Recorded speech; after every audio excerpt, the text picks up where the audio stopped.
Kryetarëve ne nuk rëm dakord për kalendarin për një arsye të thjeshtë. Në kalendar majoranca propozoi që të prezantohen dhe ndryshimet e rregullores mbas bardhjes së vendimit të Gjykatës Kushtetuese për sa i përket shkeljes së kushtetutës që kryetari i kuvendit ka kryer për procedurën e ndjekur për ndryshimin e komisioneve hetimore.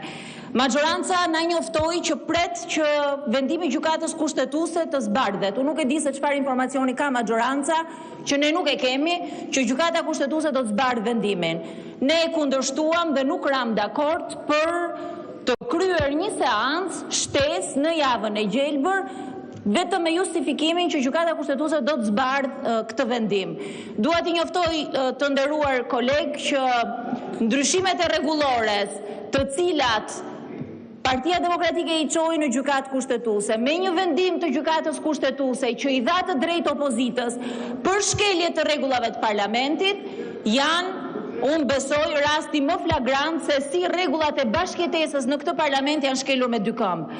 Partia Demokratike i qëndron faktit që rregullorja e parlamentit duhet patjetër të ketë ndryshime konsensuale, ndryshimet e reja të prezantuara nga Partia Socialiste shkelin edhe të drejtat e komisioneve, po edhe të kryetarëve të komisioneve të opozitës nga njëra anë dhe nga ana tjetër krijojnë një komision, një super komision, sikur po ndahen vilajete këtu në parlament. Njëri i nënës e tjerët të njerëkës. Për këtë arsye, në konferencën e kryetarëve u diskutua që në qoftë se Gjykata Kushtetuese do ta zbardh vendimin, ne do të kryejmë një seancë në fund të muajit prill. Në qoftë se Gjykata Kushtetuese nuk e zbardh vendimin, atëherë ne do të vazhdojmë normalisht me kalendarin e propozuar ku java e gjelbër do të jetë javën e 3 të prillit.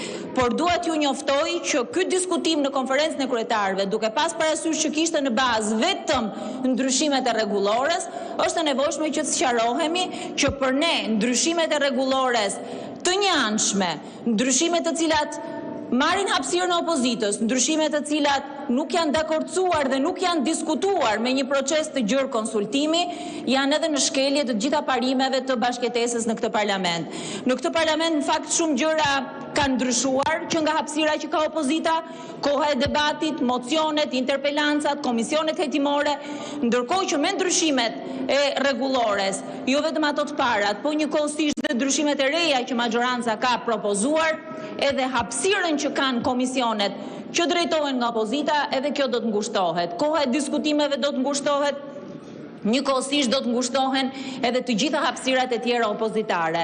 Thënë kjo, Partia Demokratike ka prezantuar dhe një mocion me debat për sa i përket raportit Departamentit Amerikan të Shtetit.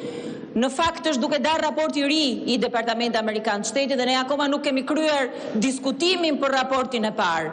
Është duke dar raporti i dytë i progresit për progresin e Shqipërisë në procesin e integrimit dhe ne akoma nuk kemi kryer diskutimin për raportin e parë. Me datën 6 maj, Parlamenti Evropian mirapton raportin e radhës për procesin e integrimit dhe ne akoma se kemi kryer diskutimin për raportin e shkuar të Komisionit të Parlamentit Evropian. Për këtë arsye ne insistuam që Parlamenti duhet patjetër që në rend të ditës të ketë çështje që lidhen së pari me krimin e organizuar, së dyti me luftën ndaj korrupsionit, së treti edhe me klimën e biznesit që në fund të ditës janë edhe çështje të procesit të integrimit. Të gjithë jeni ndjeni që pozicionet negociuese janë sekrete, nuk publikohen. Të gjithë jeni ndjeni që objektivat e ndërmjetme janë sekrete, nuk publikohen.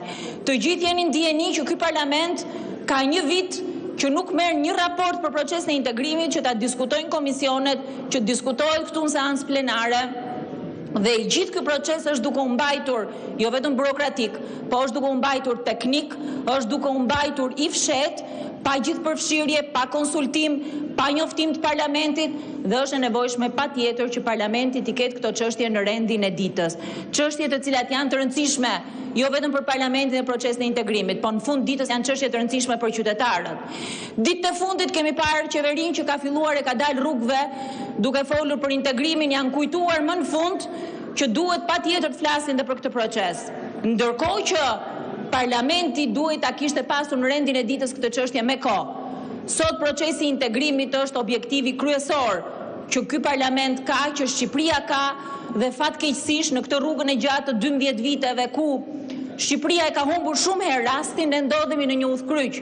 Ndodhemi në udhkryqin e një procesi që vetëm po kryet në letër, një procesi që nuk ka gjithë përfshirjet të shoqërisë, një procesi i cili po kryet pa standarde dhe informimit që duhet ketë, jo vetëm parlamenti, po edhe qytetarët.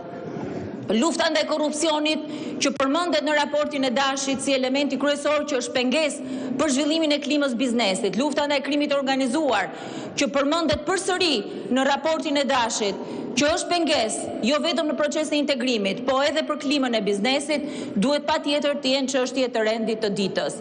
Ky parlament ka kohë që nuk ekziston e nuk funksionon ashtu siç duhet.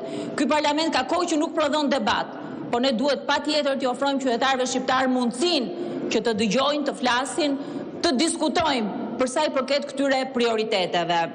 E kam dëgjuar rëndom kryeministrin kohë të fundit që thotë nuk është luftuar ndonjëherë korrupsioni kaq shumë sa që është luftuar këto vitet e fundit.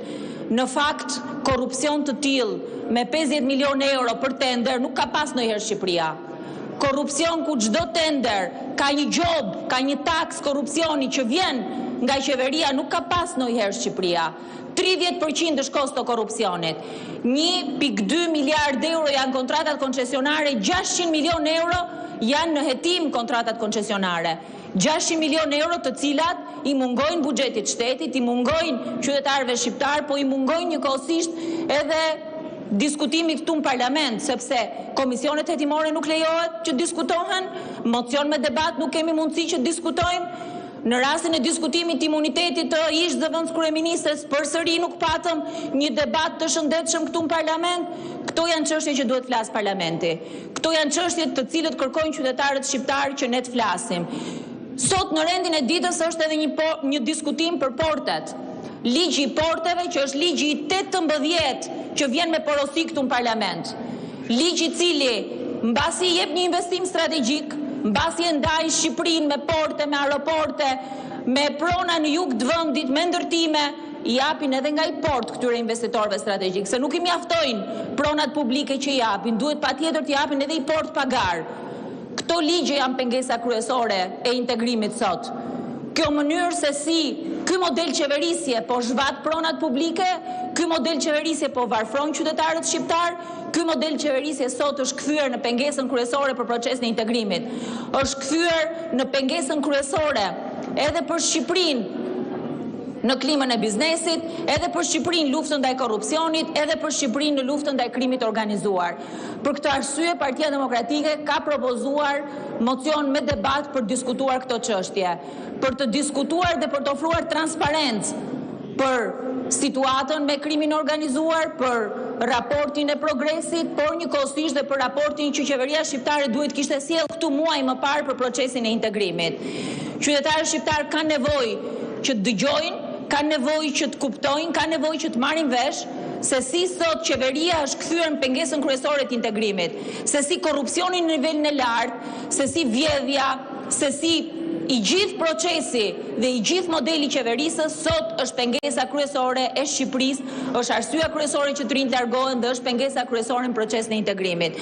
Për këtë arsye i kërkoj kolegëve që të votojnë pro mocionit me debat që Partia Demokratike ka prezantuar. Faleminderit. Faleminderit, zoti Balla.